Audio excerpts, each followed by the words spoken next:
Good morning नमस्ते सबैजना साथीहरूलाई के छ हालखबर। आज पनि यो अगाडि मेरो पछाडि दृश्य देखिरहनु भएको छ यो काठमाडौँको चाहिँ नक्सल क्षेत्रमा रहेको भाटपाटनी मन्दिरको दृश्य हो।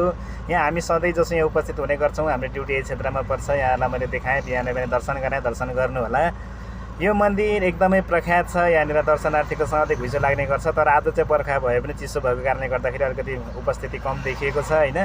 र यो चाहिँ अब बिहान अथवा विभिन्न जात्राहरूमा तपाईँको हाँडी गाउँ जात्रा लगायतको विभिन्न जात्राहरूमा यहाँ बाक्लो उपस्थिति हुने गर्छ। बाजा गाजा सहित चाहिँ यहाँ पुरा रमाइलो हुन्छ। यहाँ दर्शन गर्न आउने 5वटा 6वटासम्म टोली हामीले पनि देख्ने गरेका छौँ होइन। देखिरहनु भएको छ आज जम्मा एकजना व्यक्ति देखिनु भएको छ मन्दिरमा है।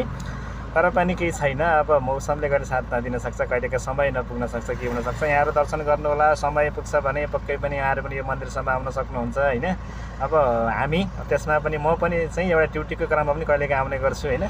आज त्यस्तै छ हेर्नु, बर्खा लागे पनि अलिकति चिसो मौसम भएको कारणले गर्दा मान्छेको आवतजावत कम छ। यो बाहिर चोकमा भाटपाटनी नक्सल चोकमा रहेको जो पार्कको दृश्य हो, यो मैले पार्कको दृश्य देखाइरहेको छु यहाँहरूलाई, देख्नुभएको होला। यो दृश्यमा हेर्नु होला, यहाँ पनि त्यस्तै छ। आज खासै उपस्थिति त्यति भइरहेको छैन होइन। यस्तै छ है साथीहरू, के छ हल्का सन्चै हुनुहुन्छ? यस्तै छ हेर्नुहोस्, यहाँ उपस्थिति यस्तै छ। यहाँ सबैजनालाई पुनः एकपटक नमस्कार भने यो भिडियोलाई सबैजनाले समय पुग्छ भने हेरिदिनु होला, लाइक कमेन्ट सेयर गरिदिनु होला। कोसिस गरेको छु भिडियो त्यति राम्रो बनाउन सकिनँ त्यो त यहाँहरूको कमेन्टले बताउनेछ है। सबैजनालाई शुभ दिन, यहाँको दिन शुभ रहोस् भन्दै बिदा हुन्छ। हस्त धन्यवाद, शुभ दिन शुभ दिन।